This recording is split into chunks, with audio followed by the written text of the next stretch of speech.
साईं के अर्ज़ बात असां जेको पिनी करे घर जो गुज़र सफ़र में राशन घर शहर वठी करे वञूं था असांजो ॻोठ आहे कुझु कचे में असांजो नूर मोहम्मद शहर ॻोठ आहे उते सर असां वञूं था जाले राशन खणी त उहा पुलिस ते चौकियूं लॻल आहिनि त सुबुह चवनि था त तव्हां धाड़ेलनि जो सामान खणी वञो था तव्हांजो राशन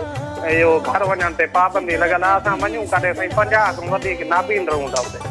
अब्दुलवाद शहर ऐं जेको आहे त हिन माना नूरमंद शहर दुकानु कढियो आहे उते माना बिलेट हलाए थो 15 रुपए दुकान ते वेठो आहे इमरान शहर जी बिल्कुलु ऐं मौजूदु आहियां हिन वक़्तु रौंती जे कचे वारे इलाइक़े ॻोठ नूर मोहम्मद शहर में जिथे ॻोठाणो दुकानदारनि जे ख़िलाफ़ु एहतजाज करे रहियो आहे अचो त हुन सां ॻाल्हि ॿोल कयूं जी दादा छा मसइलो आहे त मसइलो इहो आहे त असांजे ॻोठ में जेको आहे नूरमंद शहर जो दुकानु आहे ऐं अब्दुलवाद शहर जो उहो माना महांगाई एॾी कयूं वेठो आहे जो महांगाई चोट चढ़ी आहे माना ग़रीब आवाम त वठी रही आहे बाक़ी जेके असां माना हेॾे होॾे सुवां बाबा पीर राय जो दुकानु आहे उते अची करे माना वठी वेंदा आहियूं 15 रुपए बिलेट कयूं वेठो आहे हेॾी महांगाई ग़रीब आवाम ॾाढी सख़्तु परेशान आहे 5 रुपया माना भरियूं माना उहे कमु कढी वेंदा बाबा उन सां मजबूरी आहे न बाक़ी इंसाफ़ कयो वञे त वॾी महिरबानी दुकान हलाए केरु थो दुकान सां इमरान खान हलाए थो शहर साईं अस्सलाम वालेकुम नाबीन अब्दुल वाहिद गोती खां अर्ज़ु कयां पियो साईं अली काज़ी साहब खे हिकिड़ो असांजो नंढड़ो अर्ज़ु आहे पर रोई था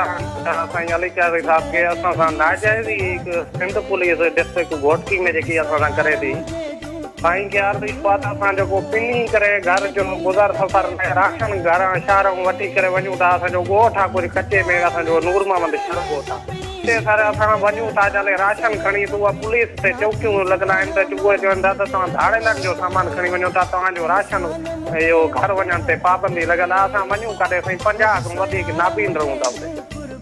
अली काज़ी साहब खे असांजी अपील आहे त असांजी ख़ुदा करे जे वास्ते असांजी मदद करे असांजी जेकी थी सघे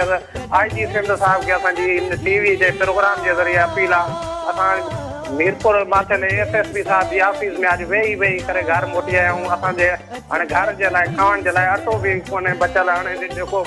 इहो आंदो थिए पियो उहो पुलिस वारा उते चौकी लॻल आहे ऐं SHO उहो असांजो अटो बि खसियो आहे ऐं ॿियो घर जो सामान साबुण तेल जेको घर जे लाइ वठियूं हुआसीं उहो बि खसियो आहे असांजी अली साहब खे ख़ुदा करणु गुज़ारिश आहे त असां 50 जा 50 नाबीन आहियूं असांखे छा कयूं असांजे लाइ कुझु न कुझु असांजी मदद करे असांजी का वावर करे असांजी को ॿुधण वारो हिते आहे